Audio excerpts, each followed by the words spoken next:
In this video, we're going to take a quick look at creating a chart from Google Sheets. So I've got 3 columns here with just some made-up information, some numbers in them. And if let me just make this font a little larger here. If you want to work along with me, you could copy this and create your own. I'm going to click in cell A1 and drag to select all 3 columns of data, and I'm going to go find the button here that looks like a chart. If I hover, it says Insert Chart, or I could do the same thing from the Insert menu, find the same icon for Insert a Chart, and Google Sheets will do its very best to come up with a suggested style of a chart. And in fact, a bar graph is what I think works best here.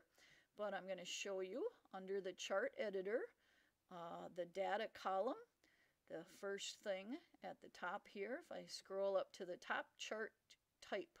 So it's showing me a column right now, but I could do some other options. So I could do line graphs, and notice this is called the legend, so you can tell which one is the bear population and the wolf population. Or I could do an area chart. You can see in this data that the number of wolves is always more than the number of brown bear.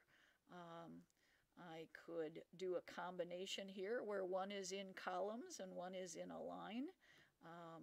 That was a combo chart, and there's lots of options here. So I could turn the bar graph sideways. I don't like that as well for this data. Or I could do stacked bar graphs so you can see how the two compare. And then I'm ready to, I think I'll go back to this first suggested type here. Then I'm ready to customize, and I can do all sorts of things. I can go back to changing the style, the titles, and all sorts of these. You can see that each one has a pull down. So I'll show you some of these options. Under chart style, I can change the background color to something else that I might wish. You probably won't like none because it's transparent, and then it's hard to read because you see your cell data behind there. So you'll probably want to make it white or some other color as your background. I like this 3D option, so notice the bars became 3-dimensional. The maximize, you can experiment with all of these. It just makes it go closer to the edge of the margins, not necessarily nicer. You can change the font. I'm perfectly fine with this. And I'll move down to some of these other pull downs. I'm not going to do all of the options, so you can investigate. Under chart and axis titles, I think the most confusing thing here is to realize that there are 4 different things we can change here. So if I work on the chart title, it came up with a default name, but I could change this to some different text if I wish, and I could make it nice and large. I could make it boldface. I could change the color. So that's the chart title. The chart subtitle, I have none right now, so I will say this is a subtitle, and you could change color and size as well, but notice where it appeared. Here's the subtitle, so if you want to have some information here, so we could say, for example, park survey data, and I could put a horizontal axis title, and it's already telling me that this represents years. What I might say is, for example, that these are years since 2000. So the number 17 actually represents the year 2017. I can, for all of these options, you can change the size, you can change the color, so to make your graph a little bit more interesting. Vertical axis title right now, there is none. Why might I want a vertical title here? Well, perhaps this represents hundreds. So 12 doesn't mean 12 bear, it means 1200. So you might have some reason, for example, to put a vertical axis title. You might not. So completely optional here what you do with each of these. but try to make your chart look nice.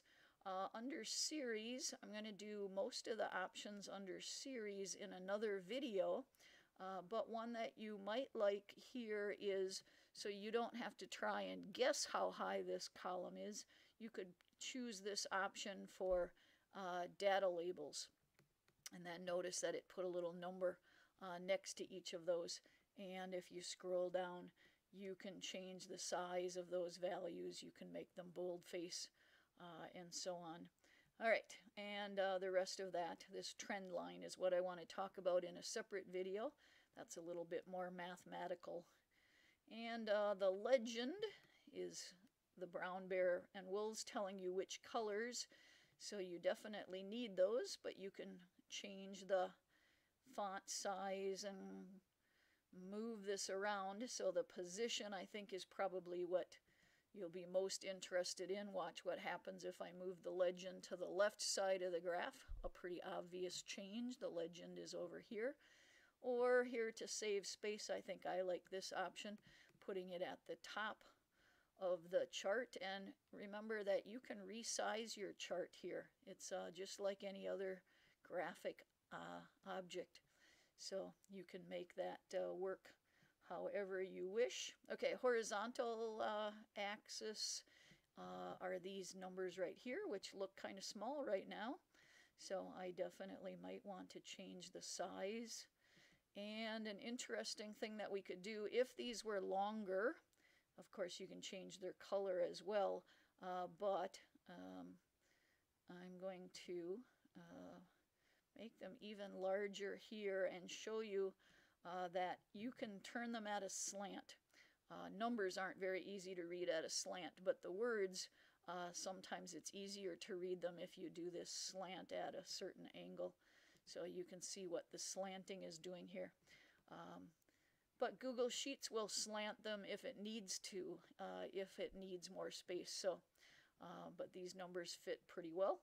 And the vertical axis, I would simply want to make it so that it matches in size, color, readability. So those would be your choices. The other thing about this vertical axis is that we didn't choose 0 to 500. Google Sheets tried to pick numbers that fit the data the best. I might, for example, say that I want the minimum value to be 10 and the maximum value to be 1,000. And you can see how that made our chart look very different. Now it looks like our populations are much smaller. So statistics can be very deceptive if you label your graph differently. So I'm just going to delete these and let it go back to the default values to fit the data. And last we'll do grid lines here. And under grid lines, I could change the color of the grid lines if you had a reason. They're in green. And I could change the number of them. So you can watch what happens here if I choose 10 grid lines. Or I could just go back to the auto. And then the minor grid lines, if I say I want 5, you can see that in between the majors, it's going to put 5. So what would you do that for? Just to help your readers count how tall each of the columns are. But in this one, I don't think that's necessary, so I'm going to go back to none. So all of those options were under Customize. So remember that data was where I chose the type of chart that I wanted under the type of chart at the top. And Customize was where I had all of these pull-down menus to change the appearance. If I closed this chart editor and I change my mind later, some of these text boxes, if I click, I could just go right in here like any other text box and change. But some of the others, if I want to change them, it might be easier to go back to our chart editor. So the chart editor will appear if I close it again. If you click on your chart, these 3 dots you want to look for to get your editing menu options. All right, once I'm happy with the chart, you can simply just drag it around and leave it, of course, in your spreadsheet. but I think for students, you probably want to do something else with it. You can save it as an image. I'm just going to choose copy the chart, and I'm going to go to a document that I already have open, and I can choose a spot, and I can go under edit paste, or I could just do Control V. So whatever you've copied last. And notice it gives me options here. Do I want to keep my chart linked to the spreadsheet or paste it unlinked?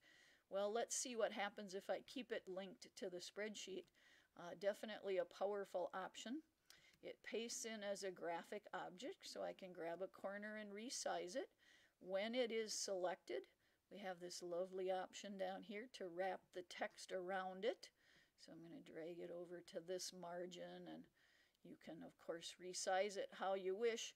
And this great feature here for the text wrap, how much space do I want? So if I put a half margin here, you can see that it left a lot of empty space around the chart. So I'll go back to 1/16, and like any image that you put in, you could put a border around it. That might look nice. So I'm going to put a 4-point border, and I'm going to make that border a matching blue color. So you can slide it in here so it lines up with your margins, and keep working on it. All right, and then only when it's selected will you see those options. So when you're printing or viewing your file, it's going to look nice and clean, but if I click on it again, I can unlink it from the spreadsheet, but you haven't seen why I kept it linked. So we can open it in Sheets, but I don't need to do that. My sheet is still opened. So I'm going to go back to the spreadsheet here, the Google Sheet, and I'm going to notice here that for Brown Bear it says 400, and I actually meant that that should have been 40.